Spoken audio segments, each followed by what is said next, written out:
సాధు మహాపురుషుల ప్రేమతో చెప్పండి. సాధు మహాపురుషుల ఇలాంటి సంస్కారం ఎక్కడైతే పిల్లలకి ఇస్తామో మనం నిశ్చింతంగా కాలు మీద కాలేసుకొని బతుకొచ్చాము కదండి. సాధు మహాపురుషులు సద్గురుదేవుని సత్యమైన సన్నిధిలో కూర్చొని విచారణ చేసే సౌభాగ్యం దొరికిందండి. సాధు మహాపురుషులారా, ఇది మన సౌభాగ్యం. మరి మహాపురుషులు మరి సత్సంగం వల్ల మనకి ప్రయోజనం ఏమిటండి? సత్సంగం దేనికోసం?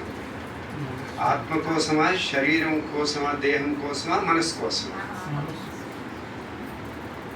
సాయిజీ, మనసు కోసం కదండి. సద్గురు జ్ఞానం దేనికి బోధ చేశారు? ఆత్మజ్ఞానం కదండి. మనసుకి ఇచ్చారు. ఆ మనసుకే సత్సంగం. సత్సంగత్వే నిస్సంగత్వం, నిస్సంగత్వే నిర్మోహత్వం, నిర్మోహత్వే నిశ్చలతత్వం, నిశ్చలతత్వే జీవన్ముక్తి. పరమేశ్వరుడు ఎలాగున్నాడు? ఇక్కడ అందరూ జ్ఞానం పొందే ఉన్నారు కదండి. పరమేశ్వరుడు ఎలాగున్నాడు? నిశ్చలంగా నిర్మలంగా ఉన్నాడు. మన మనస్సు ఎలాగుంది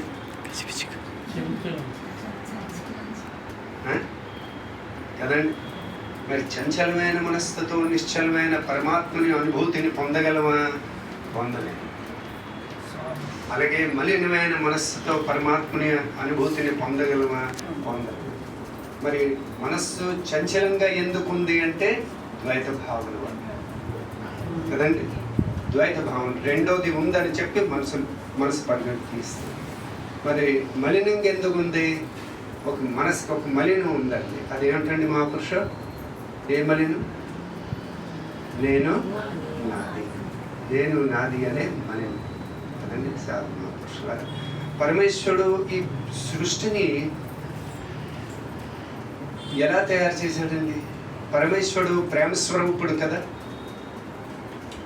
మరి ప్రేమతో తయారు చేశాడా? తన తత్వమే కదండి జగత్తంతా కదండి. అందుకే సద్గురు అడిగారు, బాబా హర్దేవ్ సింగ్ జీ మహారాజ్, ఈ ద్వేషం ఎక్కడి నుంచి వస్తుందని అడిగారు కదండి. సూర్యుడు తన వేడిని సాగరుడికి అందించాడు కదండి. ఏమైనా ఆశించాడా? ఆశించి ఇచ్చాడండి. ఆ వేడిని సాగరుడు పొంది దాన్ని ఆవిరిగా మారి ఎవరికి అందించాడండి? ఆకాశానికి అందించాడు. ఏమైనా ఆశించాడా? ఏది ఆశించాడు? ఆకాశం ఆ మేఘాన్ని చల్లగా మార్చి ఎవరికి అందించింది? భూదేవికి అందించింది. ఏమైనా ఆశించిందే ఆకాశం? భూదేవి ఏం చేసిందండి? ఆ చల్లని నీటిని పొలాలకి, చెట్లకి, జీవులకి అన్నిటికీ స్వార్థంతో అందించిందే కదే కాదు కదండి. మరి ఆ చెట్లు, పొలాలు అవన్నీ ఆ ఫలాలను ఇచ్చారు ఎవరికి? జీవులకి, మనకి స్వార్థంతో ఇచ్చాయండి. కానీ ఆ ఫలాల్ని వాటన్నిటినీ పొంది జీవుడు ఏం చేస్తున్నాడు? మానవుడు నాది, నేను నాది అని రాచేశాడండి కదండి మహాపురుషుడు. అలాంటి దరిద్రాన్ని పోగొట్టడానికే సత్సంగం.